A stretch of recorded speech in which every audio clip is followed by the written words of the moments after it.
Being diagnosed with cancer, there's a physical aspect to it, but the biggest aspect is the mental aspect. You have to work yourself into the position where you know there's going to be light at the end of the tunnel. In 2001, I was entering my 27th year in the San Francisco Fire Department. I was the captain of Rescue 1, Station 1, one of the busiest firehouses in the United States. So I was in really good shape. It was an extremely taxing job physically. It was January 6, 2001. Did my regular routine. It was a day off of work. Went to the gym in the morning. I was a little bit on the tired side, but nothing unusual. Went out for a run after I was done working out. When I was about 1 mile left to go to get to the gym, I had to stop and walk, and this had never happened to me before.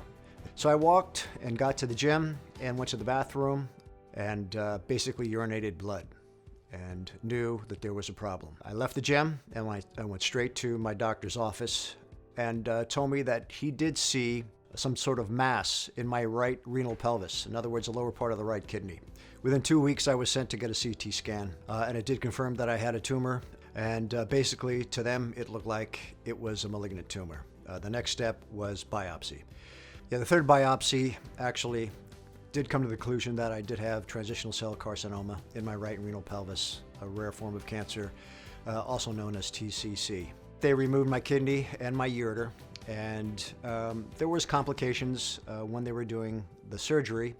And because of those complications, my recovery was extremely longer than they thought it was going to be.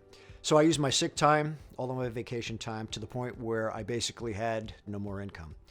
And at that time, the firefighters, the officers stepped up for me. And what they did is what's called catastrophic sick time. Somebody of the same rank can donate a day of time to you. And 200 officers each donated 1 day of their time to me. I met with Dr. Stoller a couple of months after the surgery for my first checkup, and I asked him his feelings about me getting back into the firehouse and going back to work. And he basically told me that he didn't think it was a good idea. And so I took his advice and basically retired at that point. It bothers me to this day that I was not able to go out and have that last watch with the guys that I work with. But we're talking about 20 years ago now, and I'm still alive. With the progress that's being made in the medical professions, with genomic testing that's being done, with targeted therapies that are attacking cancer from different angles, it's almost like us going into a burning building. There's new methods to fight these fires, but there's also extremely great methods that is now extinguishing different forms of cancer. Cancer is just like fire. It's a force of nature that's bigger than all of us, but you've got to force yourself to fight it.